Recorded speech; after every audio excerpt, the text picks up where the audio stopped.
Suno just dropped one of the most impressive updates in AI music history with version 5.5. The headline feature is voice modeling, the ability to clone your own voice so it can sing any song you generate. It feels like magic. You record a few samples and suddenly you have a digital twin that never gets tired, never loses tone, and never hits a flat note. But before you hit record and upload your vocal identity to the cloud, you need to stop. Most people click accept on terms of service without thinking twice. But on March 26, 2026, Suno updated its legal terms specifically for these voice features. And these are not minor changes. They fundamentally reshape the relationship between you, your music, and your identity. If you care about ownership or your future as an artist, you need to understand what you're agreeing to. First, the rules. Suno introduced a strict own voice policy. You are only allowed to clone yourself. No celebrities, no other singers, no imitations. On paper, that's reasonable. In practice, enforcement is where it gets complicated. Suno has sole discretion to decide whether a voice model actually belongs to you. If their system thinks your voice sounds too similar to a known artist, even if that's just your natural tone, they can delete your model and everything tied to it. Instantly. No warning, no real appeal. You're effectively giving a private company authority over whether your voice is acceptable on their platform. Now, here's the real issue: the license. When you create a voice model, you're not just using a feature, you're entering a data agreement. Under the March 2026 terms, you grant Suno a license that is worldwide, perpetual, irrevocable, and sub-licensable. In plain terms, worldwide, usable anywhere. Perpetual, forever. Irrevocable, you can't take it back. Sub-licensable, they can share those rights with other companies. This is the core trade-off.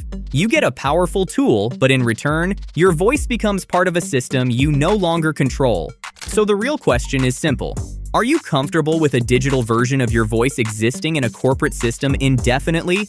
Because 5 or 10 years from now, that data could be used to train more advanced models. Models that reduce the need for human singers.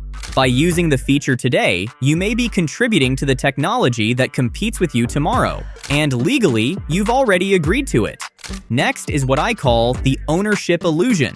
Suno tells Pro and Premier users they own the output, the songs.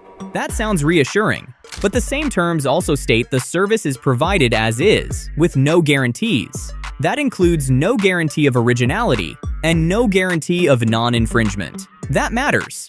We've already seen major labels like Universal and Warner Music Group move aggressively against AI music. Suno has taken steps to protect itself, but not you. If the system generates something too close to an existing track and you release it, you carry the liability.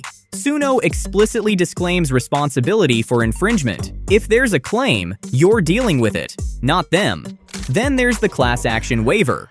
By using these features, you give up the right to join collective legal action. If something goes wrong, a data breach, policy changes, unexpected monetization of your voice, you can't band together with other creators. You're pushed into individual arbitration, which is slower, more expensive, and heavily favors the company. So, is voice cloning a no-go? Not necessarily, but it requires a professional approach. The creators who win in this space are not just generating and exporting. They're using tools like Suno as a starting point, not the final product. Use voice modeling to test melodies, phrasing, and ideas. But if a track matters, move it into a real production environment. Ableton, Logic, FL Studio, whatever you use. Then add what actually creates value. Human input. Change the arrangement. Rewrite sections. Add instrumentation.